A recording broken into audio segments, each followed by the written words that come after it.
I want to listen. It's your world, up to you to shape it like Swayze with the clay shit. Neo in the Matrix, remember you're the one, you don't need to run from agents. Fear failure will catch you up, you gotta face it. You can't be like John, ripping off or swap around with Kanye. Okay, what made you decide to do an album with some American flavor to it?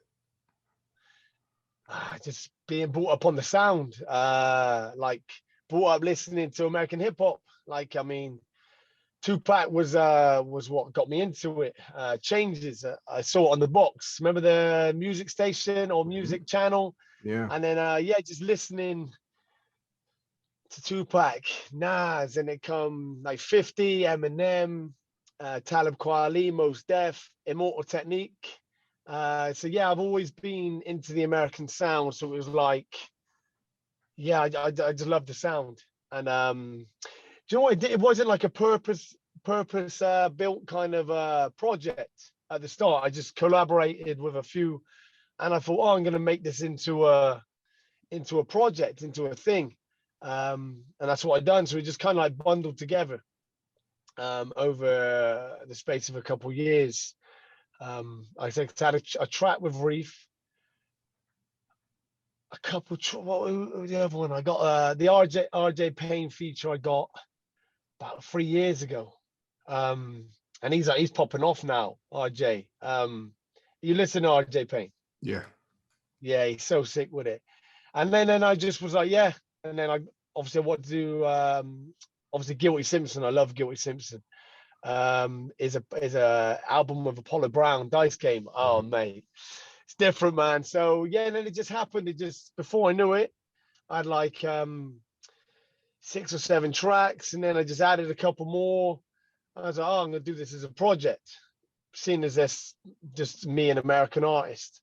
So yeah, it just happened organically, I would like to say. okay. You know? You mentioned a lot of 90s names, Nas and Kweli and all those guys. How old are you, man?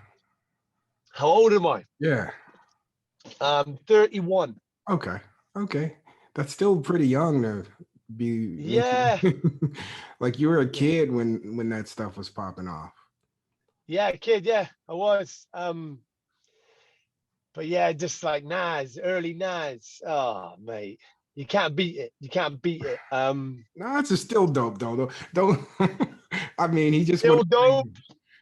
It's just like, for me, if we're like Nas, I love Nas. Like he's a pioneer. But for me, it's like, it's like he's just doing the same thing. Like, how long can you do it for? That's the only thing I got with Nas at the moment. His music it's still the same stuff. Whereas, you know what I mean? Like they can meander. Like, I like it when artists can show us another side. I don't know, man. I have to disagree with you because yeah, no, and like that's my only thing. But still, I still listen to Nas and still rate him. I think he's shown some versatility though. Like if you look at Life is Good, which was almost 10 years ago now, that was kind of different. That was very personal. Yeah, it was. And then he did the Kanye lately. The Kanye album. Yeah, it was. But then for me, he's a legend. I don't care. Like, it's one of them. Like, I'd still listen. I listened to his last project.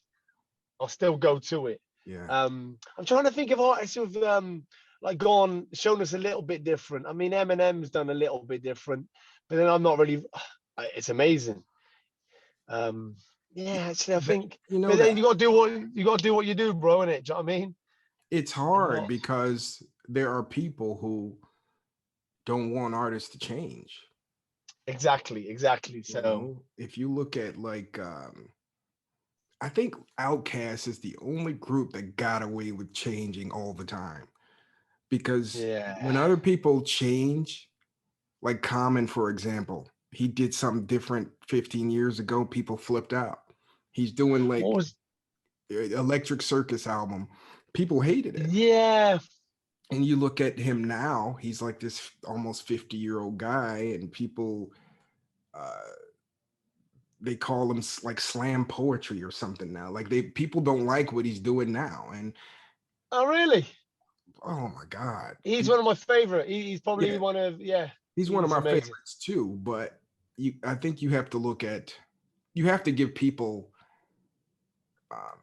chance to change. Like, he's almost 50. He's making Hollywood movies.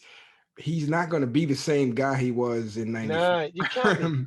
It's, do you know what I mean? Yeah. But I'm not the same guy I was 10 years ago. No. Same as obviously you wouldn't be. I mean, we grow. If you are, you're losing. Exactly. Yeah, that's it, man. That's it. You're losing. So I understand like what you're saying, you know, you want to see Nas do some different things, but I think that's dangerous as an artist because people will bail on you. And we listen to Nas because he's Nas, and that's what he Yeah. does. Definitely. Yeah, I'm with you. Yeah, it's the only thing. But like I said, it's not a thing that would be like, I ain't listening to him. Right. I'm like, I'll still tune into his album as soon as he releases it. It's just like, it's what it always stuck out to me. Do you know what people always say about Nas? Like, don't have good beat choices. They don't like his beat choices. Right. Yeah. Well, what's your view on that? Because that's like a big thing. Anytime I speak to people about Nas, there's some truth to it. But it's I mean, he's got some bangers still, like Ether. What a beat! Oh, yeah, I'm not a fan of that beat. Like, no, it's very simple. I love the song. That's what I like about it. I love the song. Sick. Love, you know, like the lyrics, but the beat, nah. From that album, I love Large Professor did a beat on that album that was crazy. You're the Man. Yeah. You're the Man. And Primo, yeah. Oh, like so sick. So Nas, like, he'll give you like some and then he'll give you something crazy, you know? Yeah. I think it's fair criticism, but it also applies to Eminem. And I don't hear. Trying to say, doesn't this happen with every artist? Yeah, you're not always gonna vibe with the beat, are you? Well, I mean, I feel that way about Jay-Z. I love Jay-Z, but there's a lot of I don't like the beats. But I'm in the minority in that. I think most people like Jay-Z's beats. I don't love them all. Yeah. You know, Heart of the City. Yeah, that's Can crazy. I Live? Oh, that's Irv Gotti. Yeah, that's incredible. You know, it's everybody has their thing, man. But I do think there's some. I feel both ways about the Nas criticism. In a way, I understand it. In a way, it's kind of like too heavy. Like, it's like, if you're gonna put this on him, you could put it on anyone. So many other people. Yeah, you could. You're right. I think it's because of his status. Like, he's one of the greats, and people believe that he should be so much better. Because of who he is. But, you know, whatever. Nas is certified. There's nothing. I mean, certified twice over. Yeah, he's a legend. He's definitely a legend. Tell me about the song "Believe" on the album. What inspired that song? I would say I always give credit to the producers. So it's like Vintage got the heat. And I remember just listening to that song, and it like just struck a chord with me. However, like with this, I didn't write to it. I actually wrote that song to Common's "It's Your World." I think it's a Dilla beat. Yep. "It's Your World," and then it just came to me. That's where the lyric come. "It's your world. It's up to you to shape it." So I like give props straight away, or a nod to like the Common instrumental. And yeah, so kind of just come from that. And it's like, we live in a world where almost like people it's like people don't think they should believe in themselves, or they're conditioned to be like, it's not really out there. But I'm like, nah, more power to you. And I want to kind of get that message across. Like, if you believe in yourself, do it 100%, undoubtedly. Do you know what I'm saying? And there'll be naysayers, there always will be. Don't pay attention to that. Just get your blinkers on, do you know what I mean? And just focus on what you want. And believe in it 100%. And that's kind of what happened. And yeah, once I just wrote to the "It's Your World." I think I wrote at 16, and I just carried it on after. So I was like, oh, this fits to this beat. So yeah, that's it really, because just I see too many people not believing in themselves, so they're like worried about people's opinions. We can't value people's opinions like too much anyway. You can't, because listen, you could be the nicest person in the world and there still be people that talk bad of your name or talk dirt on you, so they don't really mean anything. I mean, obviously the opinions of the people who really know you, or then it holds a bit more weight, but still believe in yourself. Like anything is possible. And I say in the word in the song, the word itself, the word impossible says, I'm possible. I don't know why I heard that, but I loved it. Yeah, that's dope. I've never heard that before. Oh, did you not? Yeah, and I said you break that word up, it says I'm possible. Yeah, I remember hearing that. I must have heard it on like a podcast or something, and I was just like, oh shit, that's cool. Yeah, that is cool. That is cool. Another song on the album, "Sit the Fuck Down," features Reef the Lost Cause, who also appeared in the video. What was it like working with Reef? Yeah, man, it was sick. It was so sick. I used to listen, like my most played song in 2016, 17, I think it was, on Spotify was "The Sound of Philadelphia." You heard that song, obviously. Such a hype track. I used to pump it in the gym. What album was that? Feast or Famine. Feast or Famine. Early album. Okay, I'm trying to think of the I'm year. not familiar. Honestly, it is like the ultimate hype song. So I'll be in the boxing gym. So I box, or I'll be in the gym just, pumping weights, and I'll be pumping that. It just got me. It's like a hype song. So I was like, it'd be crazy. I'd only just started kind of like making music then. I was like, oh, what, like this song, imagine obviously reaching out and getting a feature from this guy. I hadn't released anything by that moment either. And yeah, so I heard the beat from my man B-Lash, and the beat's heavy. Have you heard it?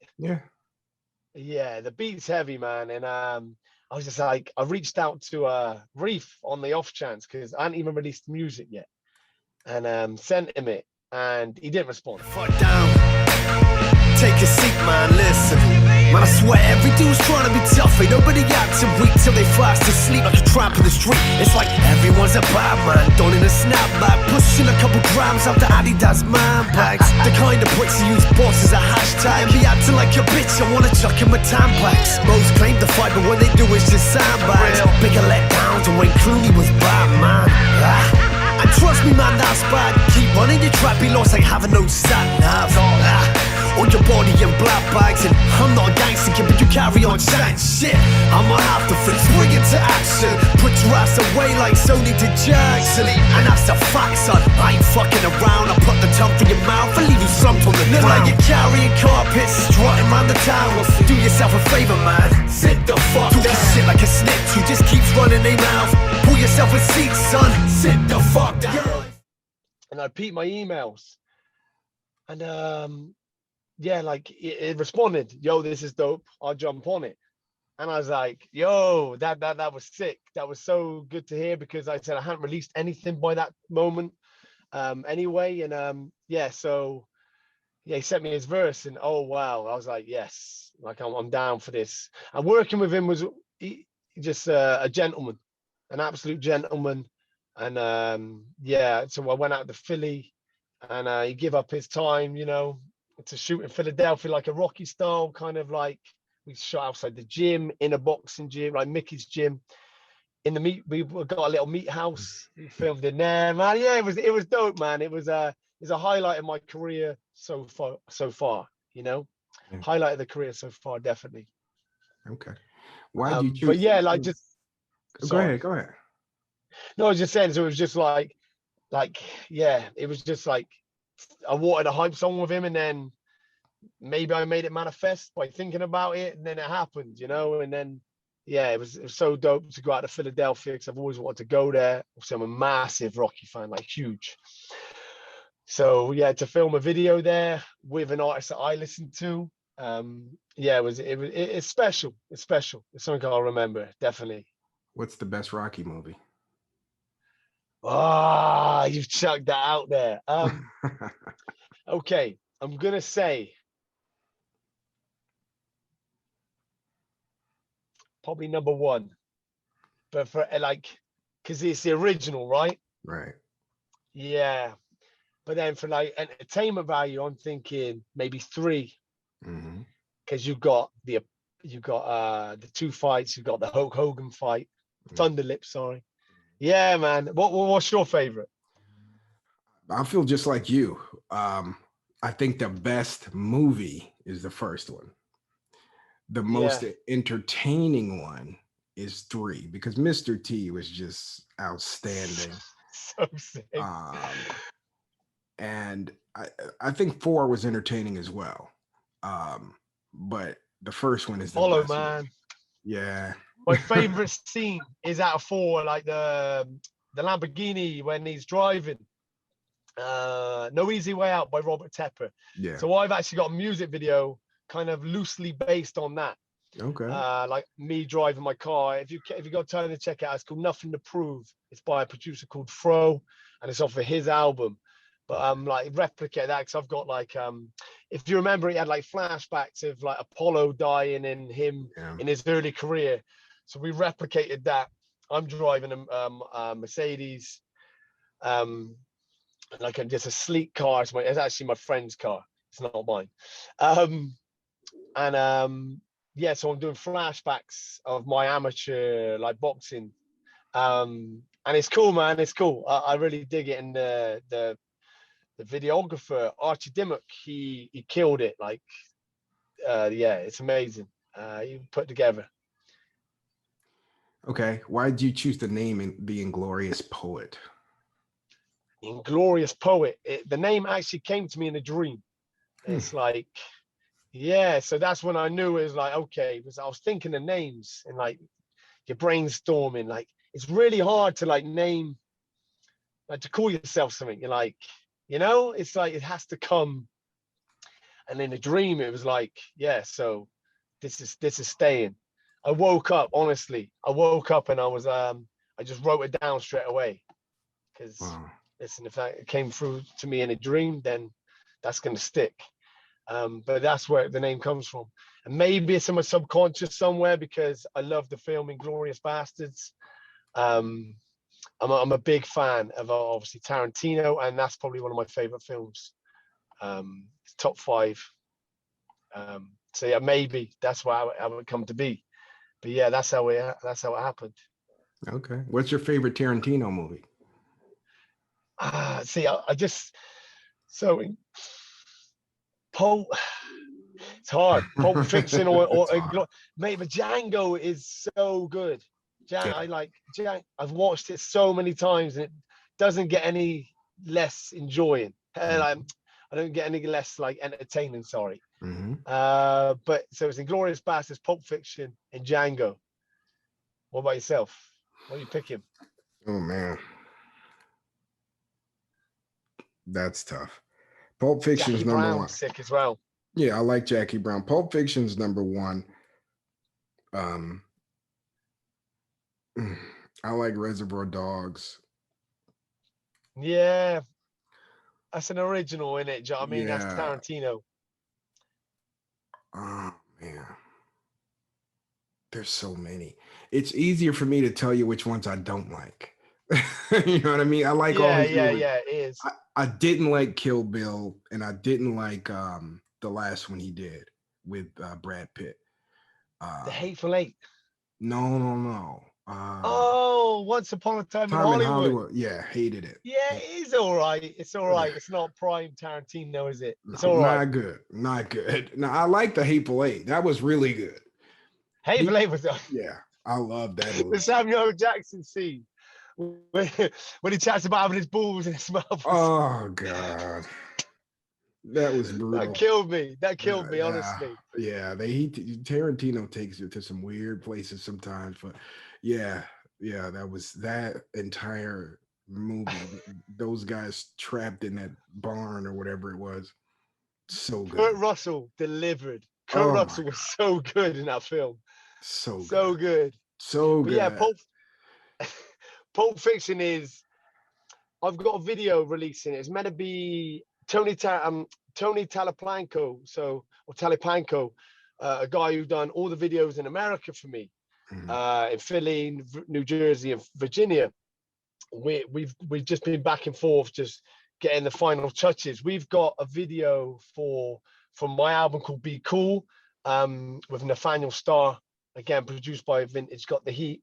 Pulp Fiction vibes, Big Kahuna Burger. And it looks pretty sick. Like, it was filmed back in 2019 now. Things just take time sometimes, but yeah, like it's pretty cool. The Big Kahuna Burger, I love that scene. Yeah. So sick. So sick. Man, love that movie. Tell me about the hip hop scene in Bristol. Like, I hear about London a little bit, but what's the hip hop scene like there? Sure, I don't think the hip hop scene in Bristol gets enough credit. We have got some real good dudes. Yeah, it's live. It's good. It's just like I don't know. I don't want to say overshadowed by London, but yeah, it doesn't get what I think it deserves. But we got some cool guys, man. My guy Relly, I got a couple of tracks with him. We got like Composer, Goose. Yeah, some real lyricists, man. You got like Rez One, you got Blacksmith. There's plenty dudes, Jinkster, Twizzy. Honestly, some real talent. Clever with the bars as well, do you know what I mean? Not just like we're rhyming. The bars mean something, or they're saying something, you know. You got Dat Kid, you got Upfront from Split Profits. Yeah, some real good guys. Wishmaster. Yeah, honestly, I could name so many more, and I'm missing. And then we've got producers. We got like my guy Bilash. You got Bristol. We got DJ Rogue, who's like on the cuts. Sick. He's got I got quite a bit coming with him. He's on tracks. Yeah, man. And Terms, actually. Mate, honestly, names just keep coming out. I got something with Terms coming soon. And Res One. Yeah, man, it's live. Honestly, it's just and like when it was live, the live scene, like it was big. Mate, there's so many boys I can shout out. The Verbal Boys as well. Honestly, the names. That's how, like, for me, how, like, it is. And we got loads of young ones coming up. I don't really know any of their names. I know a few of the names, but they're coming up, man, because we're older heads ish. I mean, like you said, Common's like 50 rapping. Eminem's like 47 or 46, whatever he is. I don't think it has an age. Music can, like, it's timeless, no? I think so. I don't think the average hip hop fan thinks that, but I think so. Yeah. I'm the same. But we love the art, right? So yeah, definitely. For us, it may be a little bit different. Yeah. You have a song on the album called Sellout, where you say you'll never be a sellout. In your opinion, what constitutes being a sellout? Selling out. Talking about stuff that you don't really do. And just, okay, for me, this is quite a complex kind of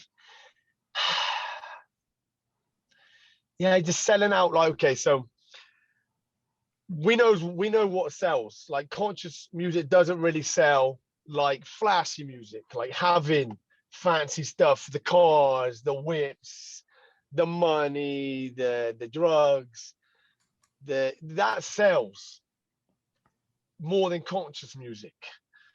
So listen, I'll never ever would I sell out on what I believe. Like, I just won't do it unless I'm shown some new information that kind of like says, oh, okay, well, this makes more sense, or then I'll look in between the lines, you know. But generally, I'd never go that side. I'd never sell out, never.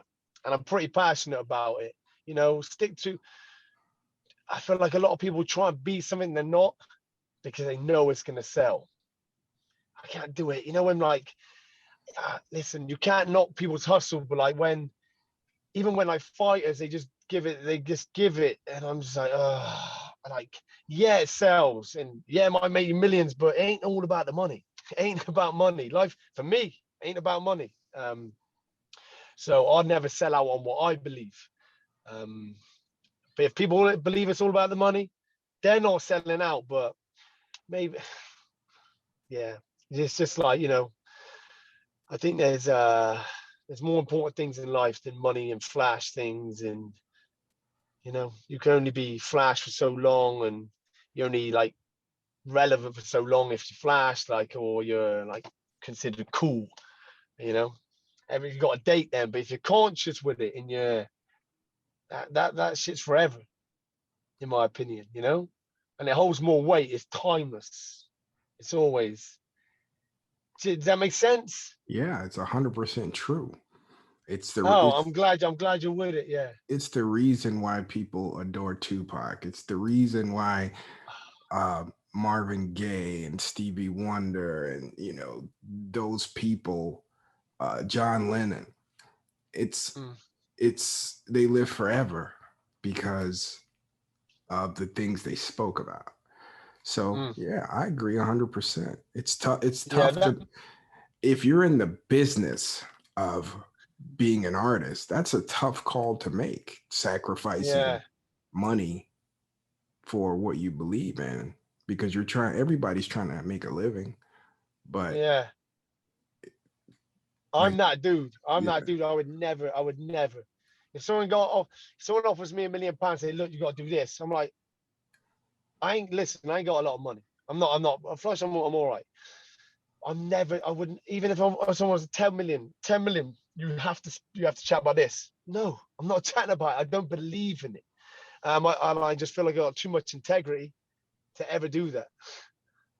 And I know it within my soul. That's what I'm saying. Like, I would never sell out. Do you know what I mean? Yeah. I don't care about the money. Money comes and goes. So that's it, man. That's it. All right, man. You know what I mean? It's I understand. Last question, bro. Who is Fine Art, the American Project album made for? Do you know what? If I'm being honest, it's made for me. First and foremost, because I only want to make music that I would want to listen to. I'm not saying I'm going to sit there and listen to myself. I'm not. I have to, like, in the creative process. But yeah. So like, again, for me, it's not about reaching huge numbers and getting a record deal or I make music because for me it's like it makes me happy, bro. It makes me happy, gives me focus, and I just believe in it. I believe in it, and so for me it's like it's made for me. But if other people enjoy it, then obviously that's amazing. That's amazing. Like, I don't need validation from anyone else, although it's nice to get validation. Who doesn't like it when someone rocks to what something you just made, or a piece of art? Yes, it's nice, but first and foremost, it's me. It's me. It's made for me. But I know there's other people like me who appreciate the music, or appreciate hip hop, you know, the way I do. And to be fair, like, fine art isn't that conscious for other music I've got. It's just the way it panned out. I've got other conscious tracks like coming. I've got a project with a guy called Fro. My guy is a producer, and yeah, I got a bit more conscious with it. But it's just how it happened. But yeah, it's made for me, to answer your question. And to anyone who appreciates it, then like I'm thankful and grateful to anyone who listens, you know, who tunes in. Oh man, thank you so much for joining me. I appreciate it. No worries, man. It's been an absolute pleasure. It's been my pleasure. Good luck with the album. Yeah, thank you, bro. Listen, peace and bless you and all your family. Thank you, man. Same to you. Be safe out there, bro. Take it steady. You too, man. Peace. Bless up.